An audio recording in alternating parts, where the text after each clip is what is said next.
국도변에 있는 이 편의점은 폐업을 앞두고 있습니다. 남은 물건들은 할인해서 처분하는 중입니다. 됐습니다. 감사합니다. 들어가세요. 고맙습니다. 네. 고맙습니다. 안녕하세요. 여기는 28일에 싹 철거할 거예요. 예. 고맙습니다. 들어가세요. 고맙습니다. 예. 이 브랜드 편의점을 운영한 지 2년. 적자를 메우느라 빚이 2억 넘게 늘어났고 형제들의 돈까지 끌어다 썼다고 합니다. 신용카드가 정지되고 건강보험도 체납된 상태입니다. 장사 시작하자마자 그 달부터 적자였어요. 엄청난 적자였어요. 예, 가게세도 안 나올 정도로 장사가 안 됐어요. 그 가게세도 연체되고 다른 것도 고지서에 뭐 납해야 하는데 압류가 들어와요. 통장 압류 들어와요. 시청에서도 압류 들어오고 세무서에도 압류 들어왔어요. 최악이 온 거예요. 이제 도저히 가게를 더 하면 난 폐인되는 거죠. 이전 5년간 다른 편의점을 잘 운영했습니다. 그런데 계약 연장 시점이 다가오자 세 개의 브랜드가 찾아와 경쟁적으로 더 나은 조건을 제시했다고 합니다. 계약하기 전에는 난리죠. 자기들 이거 따려고. 모든 그 현혹을 다 하는 거죠. 그런 식으로 5년간을 계약을 해가지고 거기서 적자가 나도 그 빠져나가지 못하게 계속 걔들은 물건을 집어넣고 빠져나가지 못하고. 본사 관리자는 하루에도 몇 번씩 문자를 보냈다고 합니다. 판매가 저조하고 적자가 나는데도 계속 새로운 제품을 들여놓길 권했습니다. 내가 팔리지도 않는 거 그거 뭐 되겠냐고. 이번만 넣으라고, 이번만. 자꾸 전화할 때마다 신제품으로 그렇게 자꾸 집어넣는 거예요. 인구가 많지 않은 리다뉴의 마을. 그런데 몇 년 새 편의점이 늘어났습니다. 이 도로변에만 편의점 3개가 연달아 서 있습니다. 말로만 듣던 편의점 과당 경쟁. 하지만 그 타격을 감당하는 건 점주뿐이고 본사는 비껴 서 있는 것 같다고 합니다. 이 마을에 몇 가구 있다고 편의점이 5, 6개가 있어요. 국내 여기 지나가는 사람들은 이 동네는 편의점이 왜 이렇게 많냐고. 예. 근데 이게 편의점 그 대기업들은 손해가 아니잖아요. 물건만 집어넣으면 그 하나로 나가는 거니까 손해가 아니잖아요. 며칠 후 갚을 길이 막막한 빚을 남기고 편의점 문을 결국 닫기로 했습니다. 매달 자신의 인건비 정도를 차곡차곡 쌓아가며 노후를 준비하려고 했던 편의점이었습니다. 부푼 마음으로 들여놓았던 집기들을 하나하나 드러냈습니다.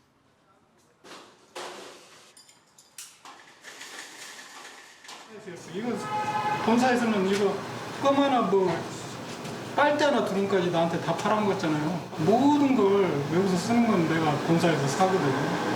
대부분. 근데 내가 이거 치울 때는 전부 내가 모든 비용을 부담한 거죠.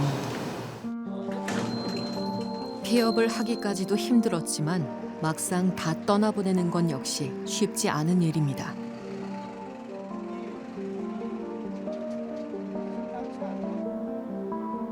(24시간) 불 켜진 편의점을 만들기 위해 많은 밤을 지샜던 그의 매장. 여기서 자고 얼어가지고 감기 걸리고 막 맨날 그러고 그러니까 추운데 겨울에 막 벌벌벌 떨면서 있었잖아요. 아침까지. 나는 절대 추천 안 합니다. 편의점은 안 돼요. 인구 950명당 편의점 1개. 편의점의 종주국인 일본을 제치고 편의점 밀집도가 가장 높은 나라가 된 한국. 2021년 5만 개를 돌파한 이후에도 한 해 수천 개씩 늘어나고 있습니다.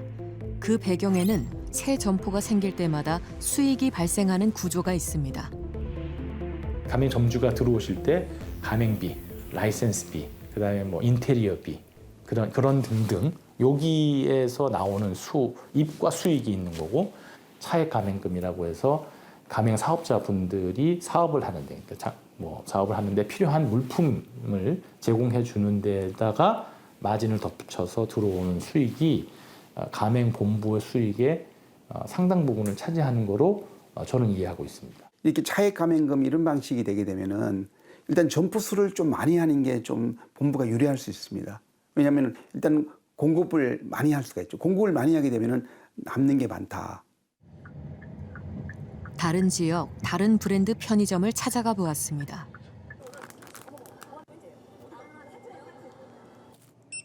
문을 연 지 1년이 채 되지 않은 이곳.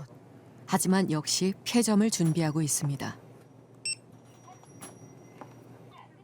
출점 전 안내받았던 매출은 나오지 않고 매달 적자가 났다고 합니다.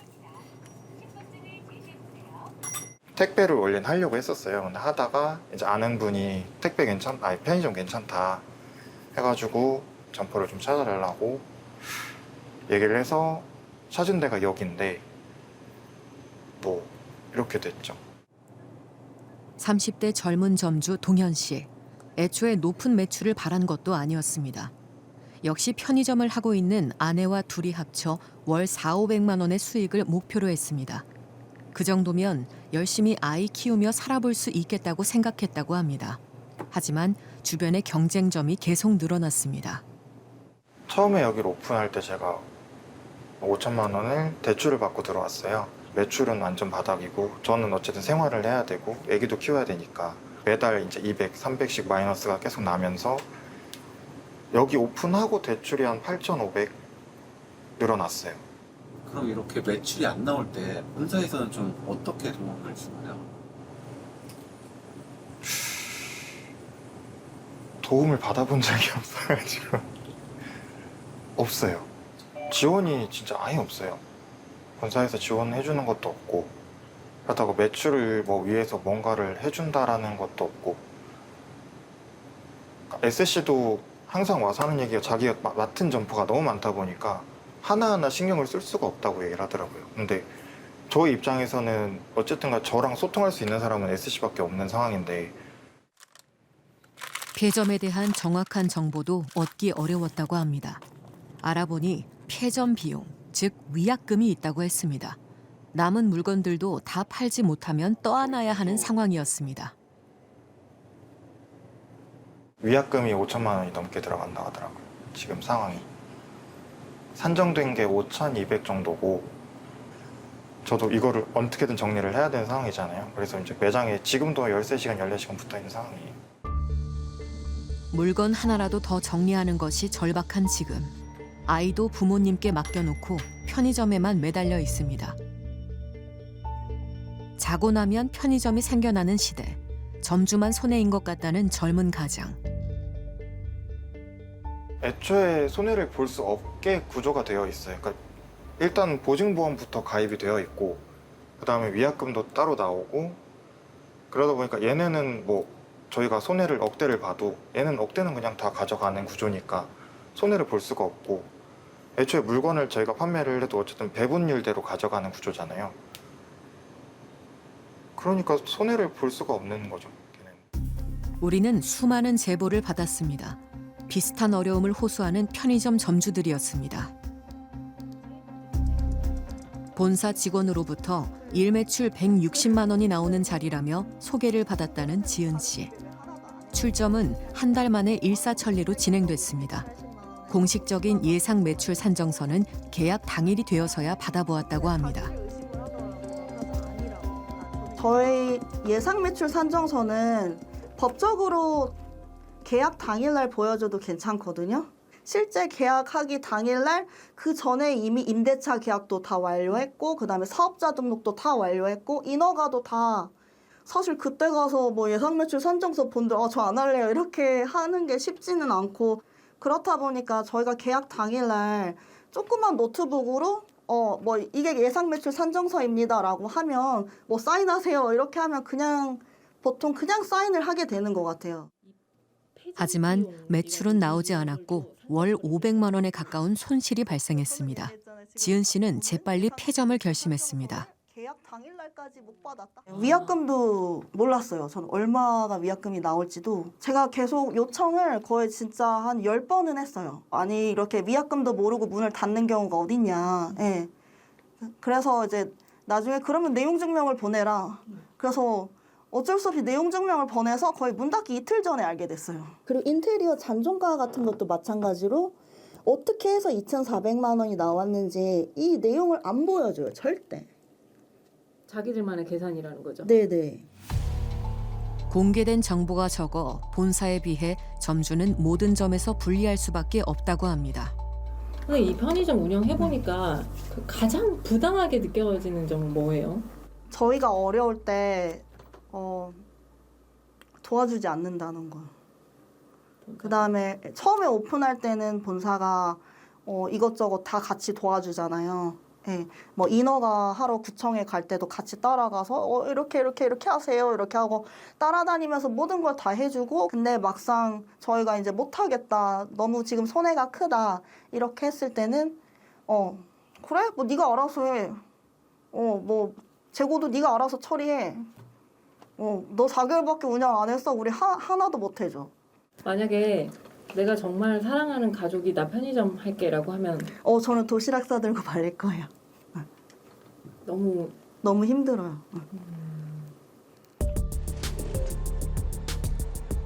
편의점 본사에서는 점주들의 어려움을 어떻게 받아들이고 있을까? 먼저 출점 이익 때문에 무리해서 가맹점을 내고 있지는 않은지 물었습니다.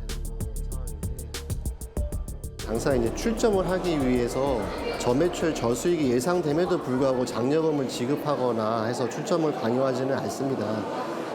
어떤 입지 같은 경우엔 상권이 지속적으로 형성된다라고 보게 되면은 또 경쟁점이 들어온다고 해도 함께 성장할 수도 있다고 봅니다. 팔리지 않는데도 계속 제품을 구매해 매대를 채우는 것은 장사가 잘 되게 하기 위해서라고 합니다. 편의점이 아니라 모든 장사가 식당을 가도 손님이 많아 보여야 되게끔 하고 그래서 다른 손님들 끌어들이게끔 하는 마케팅도 하고 결국 매대가 비어있는 거는 장사의 기본이 아닌 그런. 또 다른 편의점 본사도 비슷한 취지의 답변을 보내왔습니다. 수익성 중심의 출점을 하고 있으며 예비 점주에게 예상 매출을 고지할 때도 확정적 수익을 담보하는 것이 아니라 안내하고 점주의 위험을 나누고 있다는 것입니다.